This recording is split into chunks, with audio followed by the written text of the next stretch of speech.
প্রিয় শিক্ষার্থীবৃন্দ, আসসালামু আলাইকুম। আশা করি সকলেই ভালো আছো। নাইম স্যার বাংলা অনলাইন ক্লাসে তোমাদের সবাইকে স্বাগত। এসএসসি পরীক্ষার সামনে অনুষ্ঠিত হবে, সেজন্য আমরা বিশেষ অনলাইন ক্লাসের আয়োজন করেছি। কেন এই ক্লাসগুলো বিশেষ সেটা জানার জন্য কিন্তু তোমরা আমাদের সাথে থাকতে হবে। চলো কথা না বাড়িয়ে আমি ক্লাসে চলে যাই। প্রথমেই একটা গুরুত্বপূর্ণ কৌশল আমি তোমাদেরকে দেখাবো, যেখান থেকে প্রশ্ন প্রতি বছরই আসছে এবং এবারও আসবে। ঠিক আছে, সেটার জন্য আমরা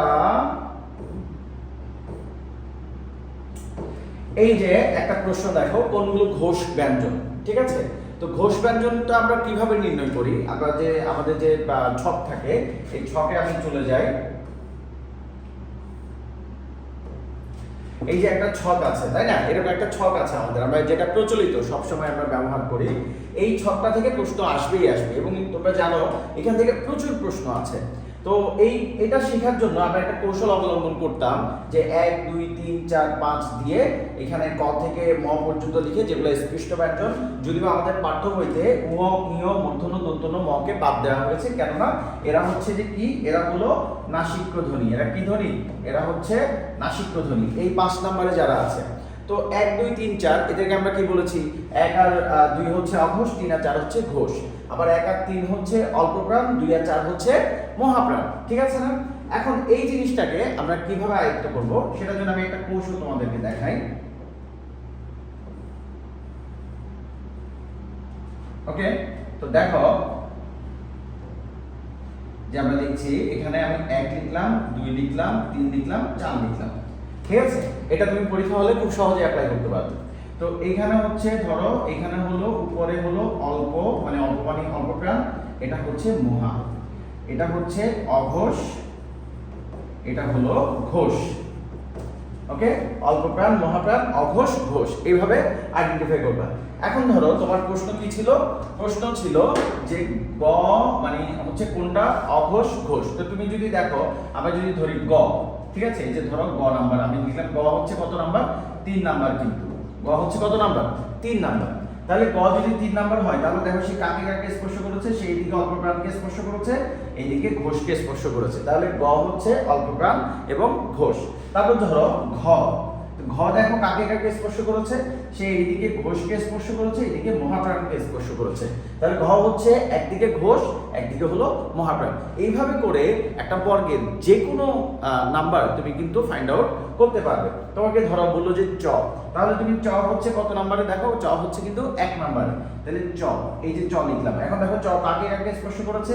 একদিকে সে অল্পপ্রাণকে স্পর্শ করেছে, আরেকদিকে সে অঘোষকে স্পর্শ করেছে। তাহলে চ হচ্ছে অঘোষ এবং অল্পপ্রাণ। বোঝা গেল? তাহলে এই জিনিসটা খুব সহজেই তুমি কিন্তু পরীক্ষা হলে ফাইন্ড আউট করতে পারবে। তা আমাদের আজকের ক্লাসের বিষয় হচ্ছে কি? আজকের ক্লাসের বিষয় হচ্ছে ব্যাকরণ। ব্যাকরণের যে একটা পার্ট, আজকে একটা পার্ট দিয়েছি, আরেকটা পার্ট আমাদের থাকবে। ব্যাকরণের আমি যে সাজেশন দিব, সেই সাজেশন থেকে কমন আসে কিনা এই জিনিসটা আমি দেখাবো। আসলে আমি খুব বেশি পড়াবো না, কারণ এই জিনিসগুলো তো আমাদের আগেই পড়ানো হয়ে গেছে বা আগেই পড়েছি আমরা। আজকে শুধু সাজেশন থেকে কমন পাই কিনা সেটা দেখবো। ঠিক আছে, তাহলে আমি যদি এখন যদি উত্তরে যাই,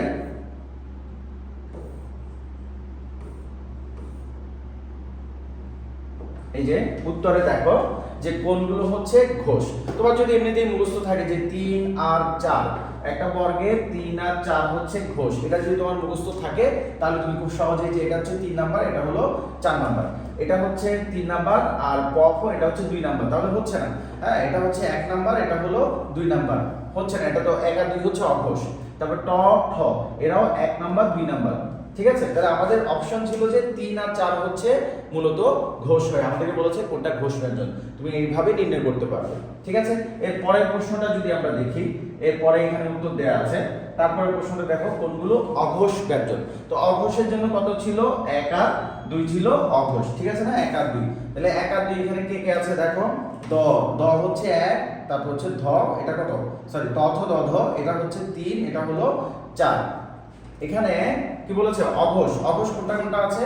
এই যে এটা হচ্ছে 1, আর তালব্যস্য, তালব্যস্য এটাও কি অঘোষ। ঠিক আছে, এটা যদিও বা বর্গের বাইরে, কিন্তু এটাও কিসের মধ্যে পড়ে? অঘোষের মধ্যে পড়ে। তুমি দেখবে যে ঢ, ট ঠ ড ঢ, এটা 4 নাম্বার, চ ছ বর্গের এটা 4 নাম্বার। এগুলা আসলে এগুলো মিলে না, কোনোটাই মিলবে না। যেটা একটা এক্সেপশনাল থাকবে সেটাই কি হবে? উত্তর হবে।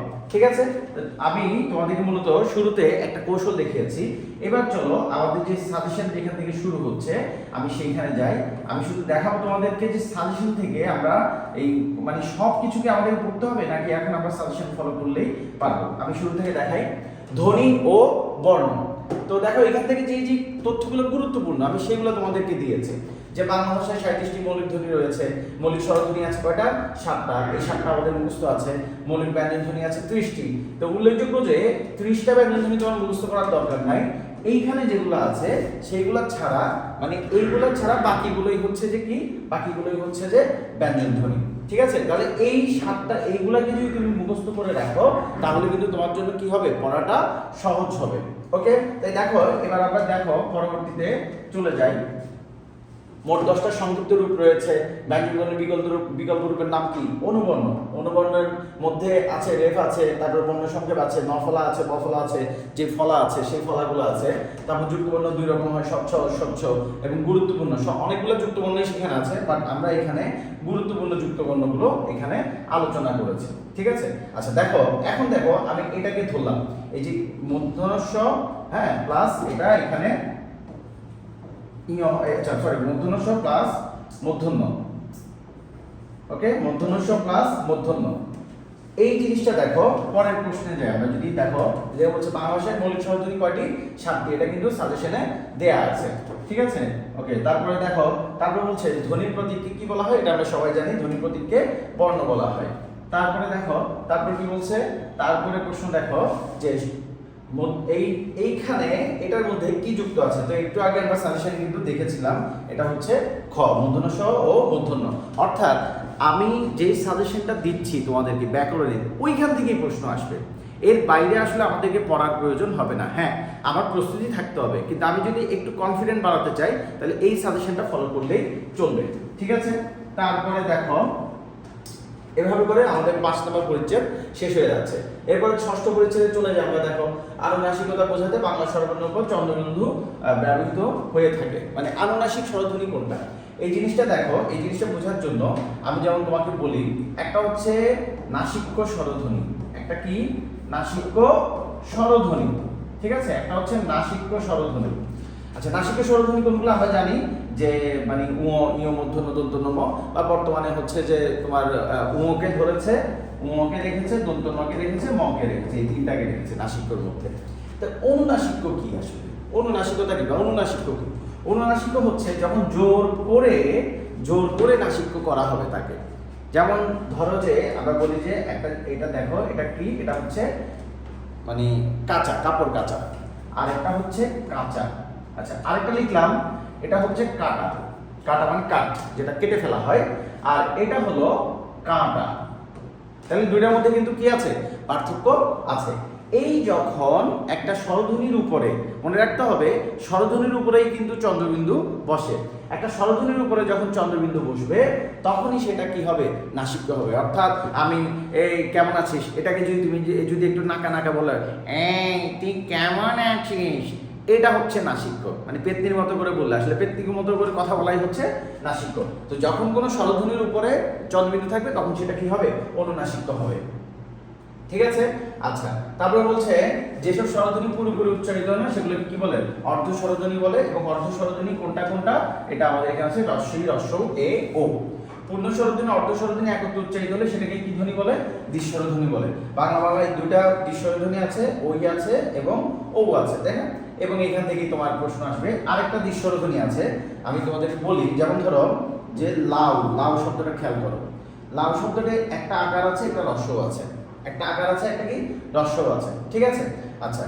তো বলছে যে একটা পূর্ণ স্বরধ্বনি একটা অর্ধ স্বরধ্বনি যদি কি থাকে, অর্ধ স্বরধ্বনি যদি পাশাপাশি থাকে তাহলে সেটাকে দ্বিস্বরধ্বনিও বলা যায়।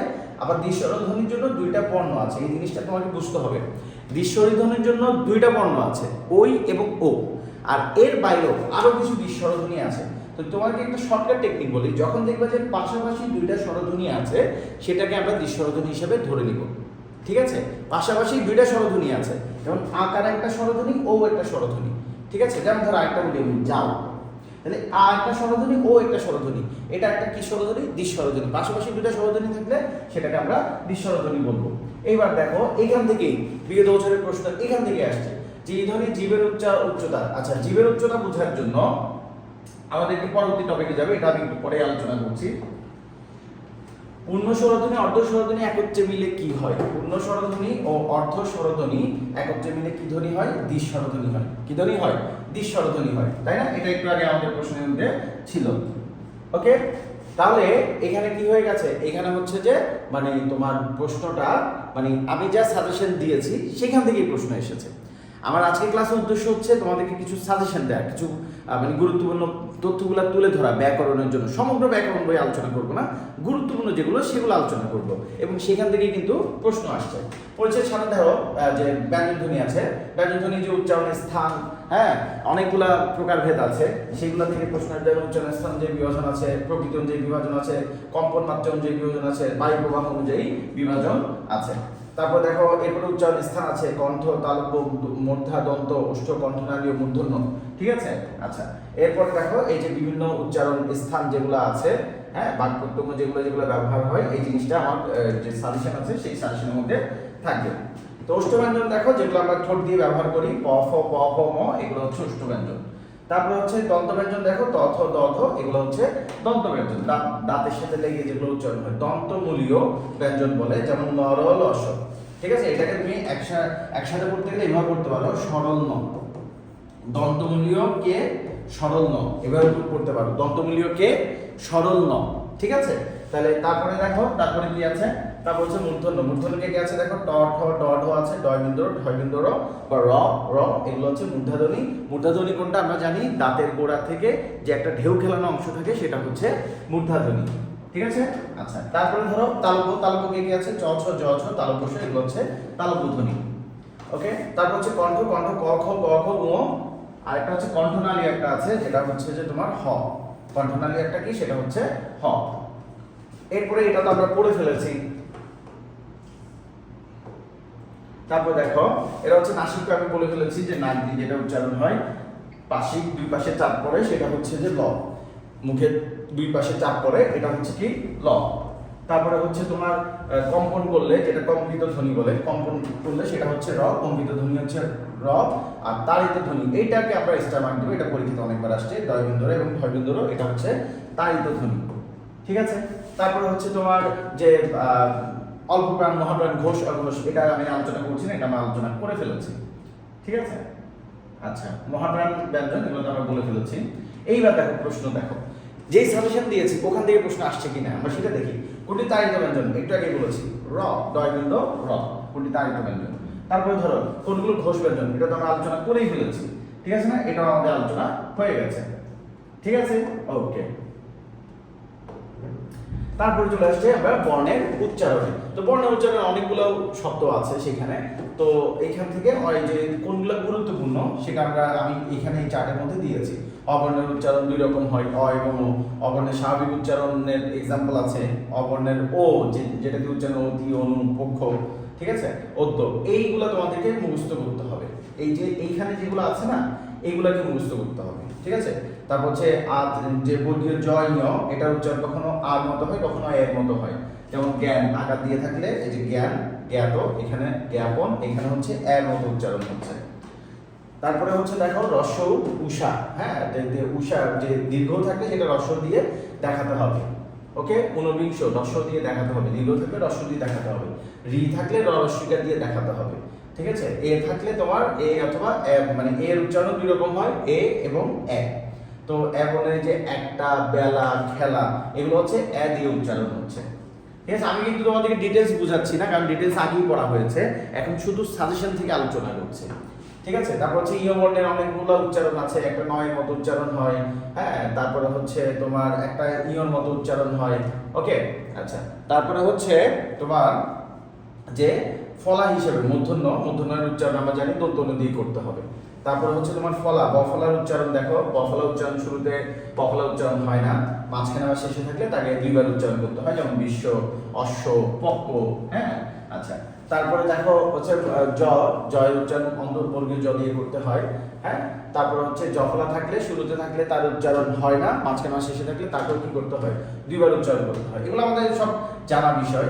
দন্তস্ব যে আমার যখন দন্তস্ব তালব্য উচ্চারণ হয় আবার স এর মতো উচ্চারণ হয়, এস এর মতো উচ্চারণ হয়। তো তালব্য উচ্চারণ হলে সেটা যখন স এস যখন উচ্চারণ হবে তখন তালব্য, আর যখন মানে এস এর মতো উচ্চারণ হবে তখন দন্তস্ব দিয়ে দিতে হবে। অর্থাৎ দন্তস্বয়ের দুইটা উচ্চারণ, একটা এস এর মতো, একটা এস এইচ এর মতো। ঠিক আছে, এই উচ্চারণগুলো তোমরা দেখে নিবে। তারপর হচ্ছে তোমার যে রফলা থাকলে কি হয়, রফলা থাকলে যার সাথে থাকে তাকে দুইবার উচ্চারণ করতে হয়, মাত্র, বিদ্রোহ, যাত্রী। ঠিক আছে, আচ্ছা, কেন্দ্র। এরপরে হচ্ছে যে যুক্ত ব্যঞ্জনে থাকলে আবার জফলা উচ্চারণ হয় না, যদি কারোর সাথে থাকে দুইবার উচ্চারণ করতে হয়, যার সাথে বসে তাকে দুইবার উচ্চারণ করতে হয়। আর যদি যুক্ত ব্যঞ্জন যেমন দন্ত নয় রফলা, এটা আগে থেকেই যুক্ত আছে, তার সাথে আবার রফলা যুক্ত হয়েছে, তাহলে সেটা উচ্চারণ মানে জাস্ট স্বাভাবিকই হবে, রফলার মতোই উচ্চারণ হবে। ঠিক আছে, মূর্ধন্য স্বরের উচ্চারণকে তালব্য দিয়ে দেখাতে হবে। ওকে, তারপর হচ্ছে ম বর্ণের উচ্চারণটা কিভাবে হয়। ম বর্ণের উচ্চারণটা একটু নাসিক্য হয় এবং শুরুতে থাকলে তার প্রভাব থাকে না, মাঝখানে আর শেষে থাকলে প্রভাব থাকে। এখানে একটা মজার বিষয় হচ্ছে মফলা, বফলা, জফলা এবং রফলা, এদের চারজনের একটাই ক্যাটাগরি, সেটা হচ্ছে তারা মাঝখানে বা শেষে থাকলে দুইবার উচ্চারণ করতে হয়। শুরুতে থাকলে প্রভাব থাকে না, মানে তার উচ্চারণ থাকে না, শুধু রফলাটার প্রভাব থাকে, রফলার উচ্চারণ হয়। আর বাকি মফলা, বফলা, জফলা এদের শুরুতে কোনো প্রভাব থাকে না, মাঝখানে শেষে থাকলে তাকে দুইবার উচ্চারণ করতে হয়, কোথাও কোথাও তাদের উচ্চারণ বজায় থাকে। ঠিক আছে, এই যে দেখো যে মফলার উচ্চারণ বজায় থাকে কোথায়, দেখো এই যে গ এর সাথে বসলে, ল এর সাথে বসলে, ঠিক আছে, এদের সাথে বসলে দুই। কিন্তু এর আগে দেখো আত্মীয়, তয়ত, তকে দুইবার উচ্চারণ করতে হচ্ছে, পদ্ম, তৈল দুইবার উচ্চারণ করতে হচ্ছে। ঠিক আছে, আচ্ছা, স্ববর্ণের উচ্চারণ কখনো কখনো দন্তস্ব দিয়ে হতে পারে, শ্রমিক, শ্রীকাল এই ক্ষেত্রে হতে পারে। এবার দেখো আমি যা বলেছি এতক্ষণ সেখান থেকে প্রশ্ন কিভাবে আসছে, কোন শব্দটিতে এই বর্ণের এ উচ্চারণ ঘটেছে, এই বর্ণের এ উচ্চারণ ঘটেছে। তাহলে দেখো একটি দেশ এলো, একটা এ, এটাতে এ উচ্চারণ ঘটেছে। ঠিক আছে, ওকে। তারপর এটাতে দেখো এই বর্ণের স্বাভাবিক উচ্চারণ কোনটাতে হয়েছে, যেমন এটাতে তো এ উচ্চারণ হয়েছে একটা, এটাতে কি হয়েছে দেশ। আমরা বাকিগুলো দেখি খেলা, উচ্চারণগুলো লিখতে হবে, লিখে লিখে পড়তে হবে, বেলা, তাহলে এখানে শুধু এর মতো উচ্চারণ হচ্ছে, তাহলে এটাই। ঠিক আছে, ওকে, তাহলে সাজেশনে যেটা ছিল সেটাই কিন্তু পরীক্ষাতে এসেছে। ওকে, তাহলে তোমাদের খুব বেশি প্যারা নিতে হবে না, ঝামেলা নিতে হবে না। তারপর যে হরিণ, তো হরিণের আমরা বলেছি মূর্ধন্যের উচ্চারণ কি হবে, দন্তনদি হবে, মূর্ধন্যের উচ্চারণ দন্তনদি হবে। কোথায় কোথায় দন্তন আছে, এটাতে দন্তন আছে, এটাতে দন্তন আছে, দুটোতে দন্তন আছে। এখন কোনটা শুদ্ধ হচ্ছে, হরিণ বলবো নাকি হরিণ বলবো? হরিণ বলবো, হো, তাহলে এটাই শুদ্ধ। ঠিক আছে, ওকে, তাহলে এই চ্যাপ্টারটা আমাদের শেষ হয়ে গেল। এরপরে আমরা চলে যাচ্ছি কোথায়, উপসর্গ দিয়ে শব্দ গঠন। তো উপসর্গ দিয়ে শব্দ গঠনের ক্ষেত্রে এখানে আমরা যে উপসর্গের কাজটা আছে এগুলো আলোচনা করেছি। এরপরে যে গুরুত্বপূর্ণ যে উপসর্গগুলো আছে সেগুলো এখানে দিয়ে রেখেছি। ঠিক আছে, আমি চাইলে আরেকটু তোমাদেরকে বাড়ায় দিতে পারি। হ্যাঁ, যেসব অর্থহীন শব্দাংশ দেখো, যেসব অর্থহীন শব্দাংশ অন্য শব্দের শুরুতে বসে নতুন শব্দ গঠন করে, শব্দের শুরুতে বসে, উপসর্গের কাজে কি শুরুতে বসে। আমি যে প্রথমে একটা সাজেশন দিয়েছি, উপসর্গের 3-4টা লাইন দিয়েছি, ওখানে কিন্তু এই কথাটা আছে। তাহলে শুরুতে বসে সে কি, সে হচ্ছে উপসর্গ। ওকে, তারপরে দেখো যে নিমখুন, নিম শব্দটি কোথায় আছে, নিমখুন অর্থটা কোন অর্থে ব্যবহৃত হচ্ছে, প্রায় অর্থে ব্যবহৃত হয়েছে নিমখুন। তারপরে হচ্ছে তোমার নালায়ক শব্দটি কোন অর্থে ব্যবহৃত হয়েছে, অপূর্ণ অর্থে ব্যবহৃত হয়েছে। ওকে, এই যে অপূর্ণ অর্থে, এগুলো কিন্তু সাজেশনের মধ্যে আছে। কিংবা যদি কোনটা বাদও পড়ে যায় আমি সেটা পরবর্তী তোমাদেরকে অ্যাড করে দিব, যুক্ত করে দিব। ঠিক আছে, তারপরে হচ্ছে প্রত্যয় দিয়ে শব্দ গঠন। এখন প্রত্যয় দিয়ে শব্দ গঠনের ক্ষেত্রে এখানে যেগুলো দেয়া আছে সেগুলো তোমরা মুখস্থ করবে, গুরুত্বপূর্ণ যেগুলো দেয়া আছে সেগুলো মুখস্থ করবে। এবং একটা জিনিস আমি বলে রাখি যে বইয়ের শেষে, পাঠ্য বইয়ের প্রত্যয় চ্যাপ্টারটা একেবারে শেষের দিকে, লাস্টের দিকে কিছু মানে এক্সট্রা কিছু প্রত্যয় দেয়া আছে, ওইগুলো মাস্ট মুখস্থ করতে হবে, অবশ্যই মুখস্থ করতে হবে ওইগুলো। কারণ প্রশ্ন বেশিরভাগ সময় ওখান থেকে আসে। এই যে ভাব অর্থে তর্জিত প্রত্যয়, এটা আসছে কোত্থেকে, ওই পাঠ্য বইয়ের প্রত্যয় চ্যাপ্টারের শেষের দিক থেকে। ভাব অর্থে কোথাটা আসছে দেখো, হ্যাঁ, এখানে উত্তর হচ্ছে কি বাহাদুরি, মানে যার একটু বাহাদুরি ভাব থাকে তার। ঠিক আছে, তারপরে দেখো যে শব্দ ধাতুর পরে অর্থহীন যেসব শব্দাংশ যুক্ত হয়, তো পরে যুক্ত হয় কি, পরে যুক্ত হয় প্রত্যয়। ঠিক আছে, আচ্ছা, তারপরে দেখো নিচের কোনটি কীট প্রত্যয় সাধিত শব্দ। তো কীট প্রত্যয় সাধিত শব্দ আমরা কোনটা দেখবো, অপশন যদি দেখো এখানে কোনটা হবে, কীট প্রত্যয় সাধিত বর্ধমান হবে। এগুলো আসলে কি জানো, এগুলো আসলে মুখস্থ বিষয়। এখন তুমি যদি আগে যদি না পড়ে থাকো তাহলে কিন্তু এই মুহূর্তে এগুলো আয়ত্ত করা সম্ভব না, এগুলো আমাদেরকে জাস্ট মুখস্থ করে ফেলতে হবে। ঠিক আছে, এই যে বর্ধমান, তারপরে আমরা চলে যাব সমাস। সমাস নিয়ে আমি খুব একটা বেশি আলোচনা করব না, কেননা আমরা সমাসের উপর দুইটা ক্লাস দিয়েছি, গুরুত্বপূর্ণ দুইটা ক্লাস দিয়েছি। তো এই সমাস জিনিসটা আমি খুব একটা আলোচনা করবো না, বাট তোমাদেরকে একটা কৌশল আজকে দেখাবো সমাস নিয়ে। তো এই যে যাদের এই ক্লাসটা দরকার, সমাসের ক্লাসটা দরকার, তারা আমার সাথে যোগাযোগ করবে, আমি তাদেরকে লিঙ্কটা দিয়ে দেবো। ওই দুইটা ক্লাস করে ফেললে, বা একটা ক্লাস আছে খুবই ইন্টারেস্টিং ক্লাস, যে জামাই বউ দ্বন্দ্ব, ওই জিনিসটা করে ফেললে তোমার কিন্তু সমাস সম্পর্কে পুরো বই, আমি পুরো বইটাকে আলোচনায় এনেছি, তোমাদের যে পাঠ্য বই সেই পুরো বইটাকে আলোচনায় এনেছি। ওইটা করে ফেললে সমাস নিয়ে খুব একটা ঝামেলা হবে না। আমরা জানি সমাস মানে হচ্ছে দুইটা পদ, একাধিক পদের এক পদীকরণ, সমাস মানে সংক্ষেপণ, শব্দকে সংক্ষিপ্ত করে, সমাস মানে শব্দকে মিলিয়ে ফেলে, তাই তো? আচ্ছা, এখন দেখো এখানে এই যে এই জিনিসগুলো, এগুলো আগেও তোমাদেরকে দেওয়া হয়েছে, বা কেউ যদি না পেয়ে থাকো আমার সাথে যোগাযোগ করবে, ঠিক আছে? আমি জাস্ট এই জিনিসটাতে চলে যাচ্ছি, যে এক্সাম্পলে চলে যাচ্ছি। ব্যাস বাক্য কোনটিকে ব্যাখ্যা করে? তা আমরা জানি যে একটা সমাস ধরো, যে ধরো কি লেখা যায়, চন্দ্রমুখ।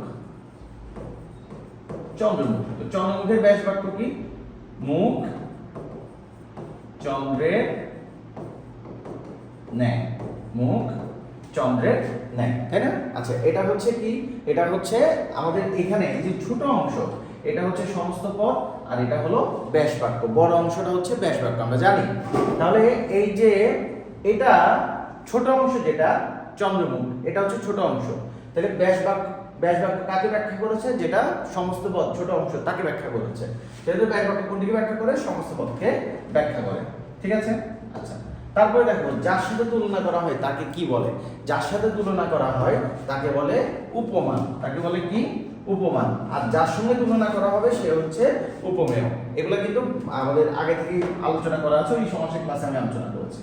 নিচের কোনটি উপমিত কর্মধারয় সমাসের উদাহরণ? উপমিত। আচ্ছা, উপমান উপমিত এটা চেনার জন্য একটা শর্টকাট টেকনিক হচ্ছে বাস্তব আর অবাস্তব। আমি ব্যাস বাক্য করার দরকার নেই, এখানে আমি ব্যাস বাক্যই করবো না, আমি শুধু বাস্তব আর অবাস্তব জিনিসটা চিন্তা করবো। যেমন ধরো চন্দ্রমুখ। আচ্ছা, চন্দ্রমুখটা কি চাঁদের মতো হতে পারবে? পারবে না, এটা অবাস্তব। কাজলটা কি কালো হয়? হ্যাঁ, কাজল কালো হয়, এটা বাস্তব। তুষার কি শুভ্র হয়? হ্যাঁ, তুষার শুভ্র হয়, এটা বাস্তব। শশ কি ব্যস্ত হয়? শশ মানে হচ্ছে খরগোশ, খরগোশ সবসময় ব্যস্ত থাকে, সে সবসময় দৌড়াদৌড়ি করে, ছুটোছুটি করে, সে সবসময় ব্যস্ত। তাহলে এটাই বাস্তব, এটাও বাস্তব। তাহলে এটাও বাস্তব, এটাও বাস্তব, এটাও বাস্তব, একটা হচ্ছে অবাস্তব। তার মানে উপমিত সবসময় কি হবে? অবাস্তব তুলনা হবে। উপমিত যখনই কোনো তুলনা দেখবো অবাস্তব, সেটা হচ্ছে উপমিত, আর বাস্তব হলে উপমান, ঠিক আছে? এটা হচ্ছে একদম শর্টকাট টেকনিক উপমান উপমিত চেনার জন্য। আর উপমান উপমিত থেকে ভাই প্রশ্ন থাকবে, প্রশ্ন আসবেই উপমান উপমিত থেকে, ঠিক আছে? আচ্ছা, তোমাদেরকে আমি আরেকটা জিনিস, মজার একটা জিনিস দেখাই, যে যেমন ধরো একটা এক্সাম্পল বলি, যেমন ধরো যে ঘি ভাত। ঘি ভাত এটা কোন সমাস পড়লো? যে দ্বন্দ্ব নাকি কর্মধারয় নাকি তৎপুরুষ নাকি বহুব্রী? এই জিনিসটার জন্য একটা মজার কৌশল বলি। আমার ক্লাস প্রায় শেষের দিকে, আলোচনা প্রায় শেষের দিকে, বাস হচ্ছে যে আমি তোমাদের একটা মজার কৌশল দিয়ে শেষ করি। আচ্ছা, তোমাকে বললো যে কেউ একজন বললো, তুমি আমাকে দেখি তুমি কি খাচ্ছ? তুমি বললে যে আমি ঘি ভাত খাচ্ছি। তো তুমি বললা যে, সে বললো যে দেখি আমাকে ঘি ভাতের ছবি দাও তো, তোমার ঘি ভাত যে খাচ্ছ সেটা ছবি দাও। তখন কি তুমি কি করবা? তখন কি তুমি ঘিয়ের ছবি দিবা নাকি ভাতের ছবি দিবা? নিশ্চয়ই তুমি ভাতের ছবিটাই দিবা, ঘিটাকে তো আলাদা করে ছবি দিবা না, তাই না? তাহলে হচ্ছে যে আমি তাকে আমার জাস্ট ছবিটা তুলে দিয়ে দিব, ঘি ভাতের ছবিটা তুলে দিয়ে দেবো। অথবা ধরো যে আরেকটা জিনিস দেখে, তোমাদেরকে সিংহাসন। সিংহাসন, এখন সিংহ চিহ্নিত আসন, তুমি কি সিংহের ছবি দিবা তাকে, নাকি তোমাকে বলে দেখি তোমার সিংহাসনের ছবিটা দাও তো? তুমি কি তাকে সিংহের ছবি দিবে নাকি আসনের ছবি দিবা? আসনের ছবি দিবে, তাই তো? তোমার যে একটা ছবি দিবে, একটা আসনের ছবি দিবা তুমি, ঠিক আছে? তাহলে যেটা ক্ষেত্রে তুমি একটা ছবি দিবা, সেটা হচ্ছে, বা একটা জিনিসকে তুমি গুরুত্ব দিবা, প্রাধান্য দিবা তুমি, সেটা হচ্ছে সেই ক্ষেত্রে হচ্ছে তোমার কর্মধারা এবং তৎপুরুষ হবে। তোমার বলো যে দেখি তোমার বলো যে পিতামাতা, তাহলে পিতামাতার ছবি দাও। তোমাকে এমন একটা ছবি দিতে হবে যেখানে পিতাও আছে মাতাও আছে, দুজনই আছে, একজনকে দিলে হবে না, তাই না? দুজনকেই তোমার লাগবে কিন্তু, ঠিক আছে? তাহলে সেই ক্ষেত্রে হচ্ছে যে কি, এই ক্ষেত্রে যখন দুজনকে তোমার গুরুত্ব দিতে হচ্ছে, সেটা হচ্ছে দ্বন্দ্ব সমাস, কারণ দ্বন্দ্ব সমাসে উভয় পদে প্রাধান্য থাকে। আচ্ছা, এখন ধরো বললো যে গায়ে হলুদ। গায়ে হলুদ নিয়ে, অথবা ধরো যে বললো আমার গায়ে হলুদ না দিই, গায়ে হলুদ নিয়ে একটু বিতর্ক আছে, আমরা আরেকটা ধরি, যেমন ধরো গোফ খেজুরে। গোফ খেজুরি, ঠিক আছে, গোফ খেজুরি। আচ্ছা, এখন গোফ খেজুরি শব্দটা যখন বলবে তুমি কি গোফের ছবি দিবা নাকি খেজুরের ছবি দিবা? আসলে গোফের ছবিও দিবা না, খেজুরের ছবিও দিবা না, তুমি দিবে একজন ব্যক্তির ছবি। তাহলে যেটা লেখা আছে সেটা না দিয়ে যখন অন্য একটা কিছু দিবা, অন্য একটা কিছুকে রেফার করবা, তখন তুমি কি করবা? তখন সেটা হচ্ছে বহুব্রীহি সমাস, ঠিক আছে। যেমন ধরো আরেকটা বললে যে কানাকানি, আসলে কি তুমি কানের ছবি দিবা? দুইটা কানের ছবি দিবা না, তুমি কিন্তু কানাকানির কথা বলছে এরকম একটা কিছু ছবি দিবা। তো যখন এটার শর্টকাট টেকনিক হচ্ছে সমাস নির্ণয় করার জন্য তোমাকে দেখতে হবে যে মানে তুমি কি দুইটাই প্রাধান্য দিচ্ছ না একটা প্রাধান্য দিচ্ছ। দুইটাই যদি প্রাধান্য দাও, দুইটাই যদি তোমার থাকে, ওই যে বলে যে পিতা মাতা, আমি কি দুই পিতা মাতাকে বোঝাচ্ছি না পিতাকে বোঝাচ্ছি, তাহলে দুইজনকে বোঝাচ্ছে, তাহলে সেটা হচ্ছে দ্বন্দ্ব সমাস। যদি তুমি একজনকে প্রাধান্য দাও তাহলে হবে কর্মধারয় আর তৎপুরুষ। এর মধ্যে পার্থক্য হচ্ছে তৎপুরুষের মাঝখানে একটা বিভক্তি থাকবে। যেমন তুমি বলবা না যে ঘিয়ের জন্য ভাত বা ঘি খেয়ে ভাত, ঘি কে ভাত, হ্যাঁ ঘি, এরকম কিছু বলবো না, এটা আবার বলবো যে কি ঘি মাখানো ভাত, ঠিক আছে না। তো যখন মাঝখানে বিভক্তি আসবে, যেমন ধরো যে দুঃখপ্রাপ্ত, দুঃখপ্রাপ্ত, এটা তুমি বলবা কি দুঃখের প্রাপ্ত হবে? হবে না, তাই না। এটাকে বলতে হবে কি তোমার, অথবা বলো যে দুঃখকে প্রাপ্ত, দুঃখকে প্রাপ্ত, তাহলে এখানে কি হবে? কে বিভক্তি আসবে। তো যখন দেখবা যে মাঝখানে বিভক্তি আসবে সেটা হচ্ছে তৎপুরুষ সমাস। আর যখন কি থাকবে, যখন পরপদকে একটা পদকে প্রাধান্য দিবা সেটা হচ্ছে কর্মধারয় সমাস, যখন উভয় পদকে প্রাধান্য দিবা সেটা হচ্ছে দ্বন্দ্ব সমাস, আর যখন তুমি অন্য কিছুকে প্রাধান্য দিবা সেটা হচ্ছে বহুব্রীহি সমাস, ঠিক আছে। এই সমাস নিয়ে আমার আলোচনা আছে, আগে থেকেই আছে। যাদের সমাসের ক্লাসটা দরকার তারা আমার সাথে যোগাযোগ করবে, বা আমি গ্রুপে তোমাদেরকে, আমাদের যে গ্রুপ আছে সেই গ্রুপে তোমাদেরকে লিঙ্কটা দিয়ে দিব সমাসের ক্লাসে, ঠিক আছে। তাহলে আজকে এইটুকু পর্যন্তই থাকলো।